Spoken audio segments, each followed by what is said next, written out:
जय महाराष्ट्र मंडळी. केवळ एका झाडामुळे यवतमाळचा शेतकरी बनणार कोट्याधीश, पण कसा? चला मी सांगतो. तत्पूर्वी चॅनलला सबस्क्राईब करा आणि इन्स्टाला फॉलो करा. कोणतं आहे ते झाड आणि कसा बनणार आहे तो शेतकरी कोट्याधीश? 100 वर्ष जुन्या लाल चंदनाच्या एका झाडामुळे यवतमाळ जिल्ह्यातील एक शेतकरी लवकरच कोट्याधीश होणार आहे. दुसरीकडे या झाडामुळे रेल्वेचा तब्बल 1 कोटीचं चंदन लागलेलं आहे.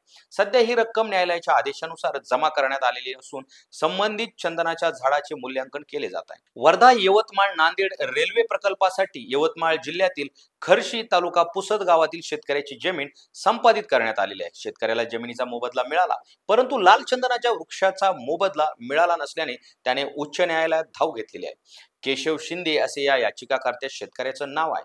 या प्रकरणावर न्यायमूर्ती अविनाश घरोटे आणि न्यायमूर्ती अभय मंत्री यांच्या समक्ष सुनावणी झाली. याचिकेनुसार वर्धा यवतमाळ नांदेड रेल्वे प्रकल्पासाठी संपादित करण्यात आलेल्या जमिनीचा मोबदला देण्यात आला, परंतु 8 फेब्रुवारी 2018 रोजी पुसदच्या जमीन संपादन अधिकाऱ्याने लाल चंदनाच्या वृक्षासह इतर झाडे आणि जमिनीखालील पाईपलाईनच्या मूल्यांकनानुसार मोबदला देण्याची याचिकाकर्त्याची मागणी फेटाळून लावली.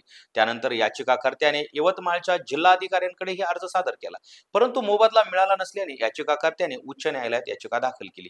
8 फेब्रुवारी 2018 रोजी पारित केलेला मोबदला रद्द करावा आणि लाल चंदनाचे वृक्ष, इतर वृक्ष आणि जमिनीखालील पाईपलाईनच्या मूल्यांकनानुसार मोबदला देण्याचे आदेश राज्य सरकारने रेल्वे प्रशासनाला द्यावेत अशी विनंती केली. न्यायालयाने शेतकऱ्याला मोबदला म्हणून तुर्तास 1 कोटी रुपये देण्याचे आदेश गेल्या सुनावणीत दिले होते. त्यानुसार 1 कोटी रुपयांची रक्कम न्यायालयात जमा केल्याची माहिती रेल्वेने न्यायालयाला दिलेली आहे. धन्यवाद.